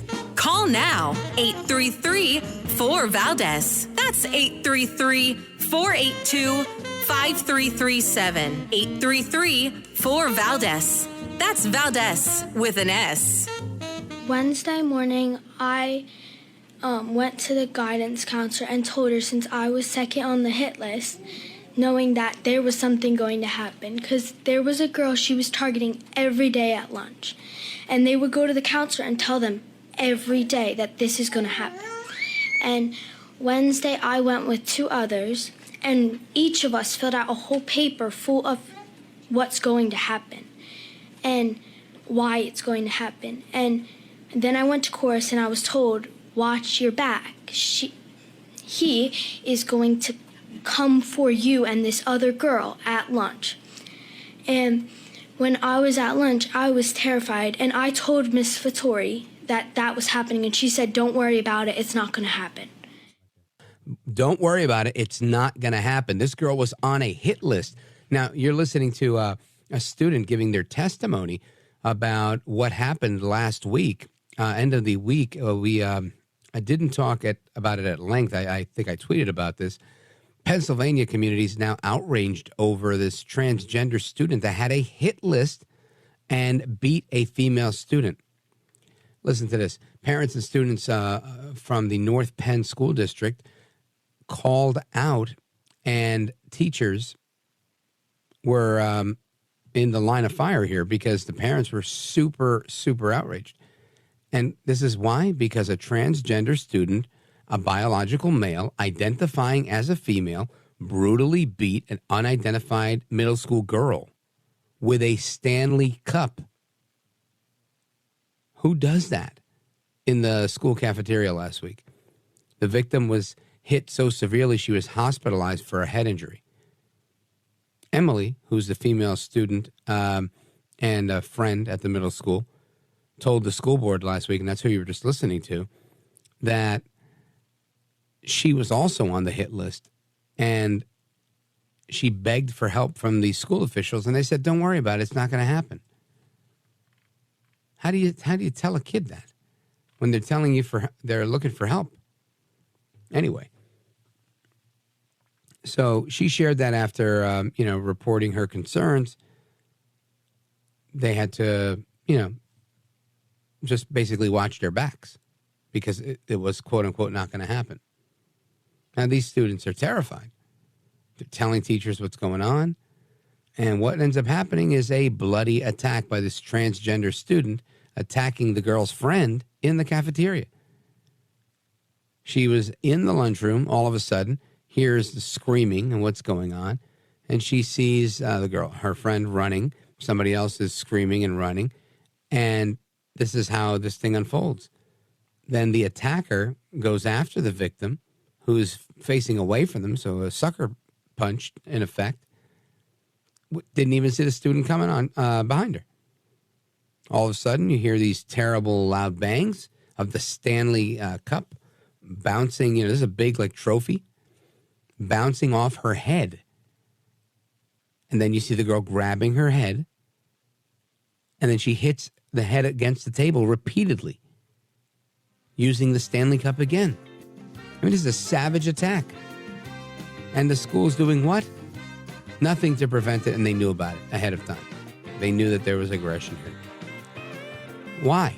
Is it because this was a transgender person? It's because we didn't allow it? Because we encouraged this type of crazy in the school board? Probably. Does it need to end? Absolutely. Anyway, folks, the music means I have to say hasta la próxima. Until the next time, America, take care. God bless. And, yep, I'll be in Budapest, Hungary. See you soon.